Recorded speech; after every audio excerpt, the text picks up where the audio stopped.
რუსთავის ბაგაბაღებში ჰუმანური პედაგოგიკის მეთოდოლოგია დაინერგა. პროექტი რუსთავის მერიამ ნინო ლაცაბიძის ინიციატივით შალვა ამონაშვილის აკადემიასთან თანამშრომლობით განახორციელა. პროგრამის ფარგლებში ჰუმანური პედაგოგიკის კურსი ბაგაბაღების 700-მდე თანამშრომელმა მოისმინა და შესაბამისი სერტიფიკატიც მიიღო. საგანმანათლებლო კურსი 2023 წლის ოქტომბერში დაიწყო და დღეს დაიხურა.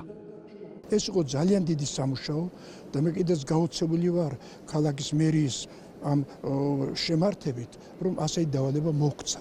იმიტომ რომ ყველა აღზრდელი გადამზადების ქვეშ მოექცა. მთავრდება კურსი, მაგრამ არ მთავრდება მუშაობა. 600-ზე მეტი ბაგაბაღების თანამშრომელი გადამზადდა ამ მიმართულებით. წელიწად ნახევარია ეს პროექტი მიმდინარეობს ჩვენს ქალაქში. სწორედ ჰუმანური პედაგოგიკის მიდგომებით, ამ მეთოდოლოგიით შესაძლებლობა გვექნება ჩვენ თანამშრომლებს 6000-ზე მეტი აღსაზრდელი მათი მომავალი სწორედ ამ მიდგომებით განსაზღვრო. ყველა მეთოდოლოგიაში, რომელიც კი ჩვენ საბავშვო დაწესებულებებში გვაქვს და ხელმძღვანელობთ, სწორედ ამ ჰუმანიზმის პრინციპებით იყოს გაჟღენთილი და ჩვენი პატარები აღზარდოთ ისე, რომ მათშიც ემპათიის გრძნობა იყოს მოჭარბებულად. ეს არის ჩვენთვის მნიშვნელოვანი ძალიან. ამიტომაც ეს პროექტი არის ძალიან მნიშვნელოვანი თავისი არსით.